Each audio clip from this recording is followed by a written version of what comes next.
As many of you know, I've been a lawyer, a conservative activist. I have a libertarian streak as well for many, many years, starting Judicial Watch in 1994, running for the US Senate in Florida, and founding Freedom Watch after that. In fact, they created a character after me, Harry Claypool of Freedom Watch on West Wing.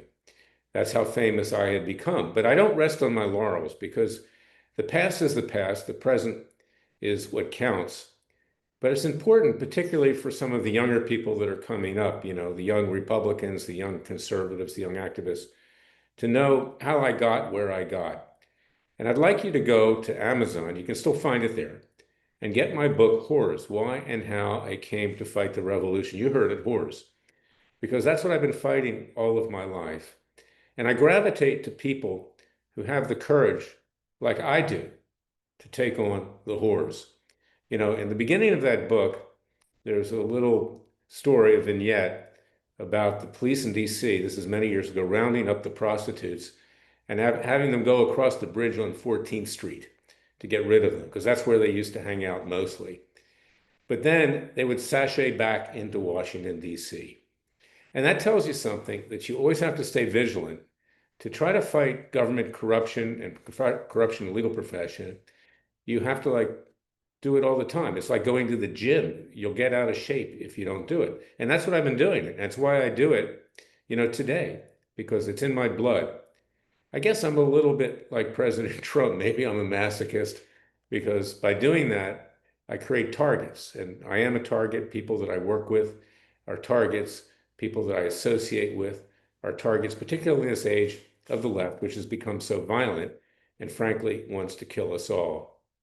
But I want you to go back in time with me to understand how I became a freedom fighter, how I became someone who fights corruption, why it's in my blood, and why I hate when people lie to me. That's the worst thing.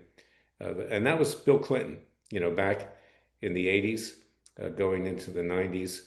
He was someone of my generation, and I thought that we needed to be better. And Bill Clinton, while he was intelligent, certainly compared to what we had with Biden and W, he was corrupt. And him and his partner in crime, Hillary Clinton, I used to call them the Bonnie and Clyde of American politics. They committed one scandal after another. I think it was somewhere around 42 by the time they left. In fact, things were so bad that I used to say there was nothing that was below the Clintons in terms of crime.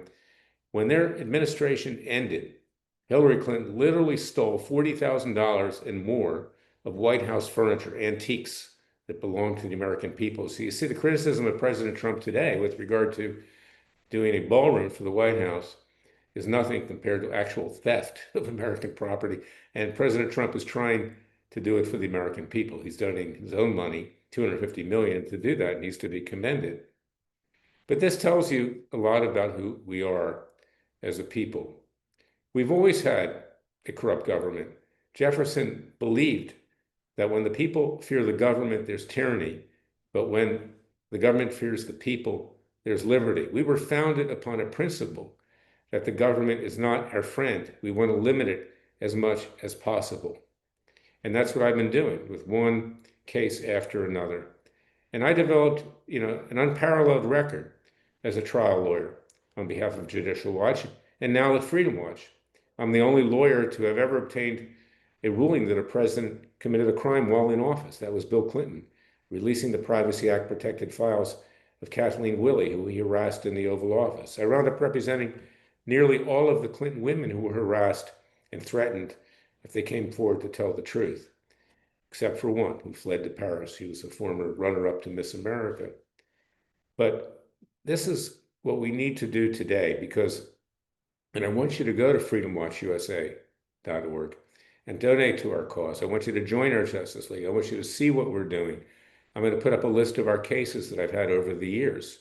I want you to get my book, not just Whores, Why and How I Came to Fight the Establishment, but It Takes a Revolution.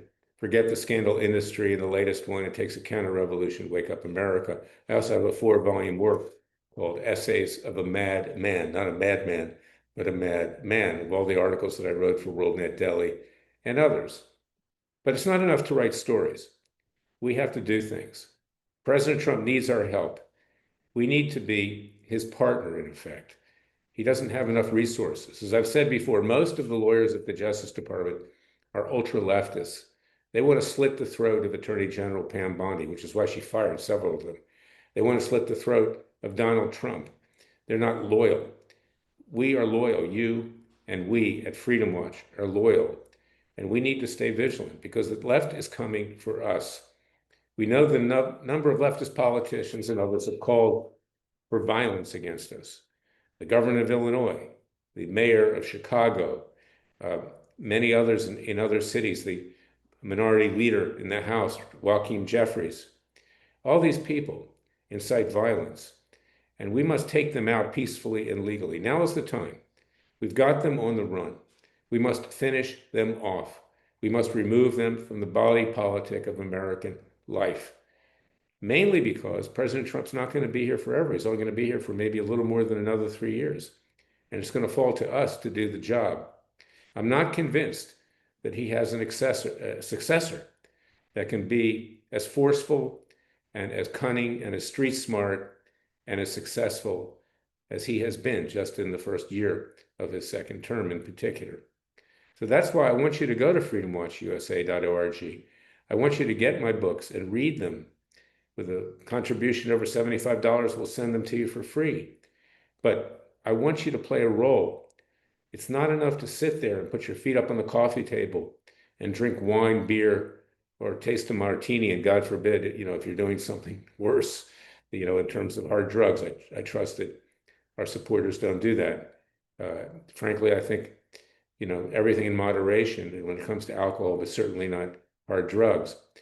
But this is where we are today. We're in a society that's drugged. We're in a society that is out of control, and we're in a society that is dangerous to us, our children, and grandchildren.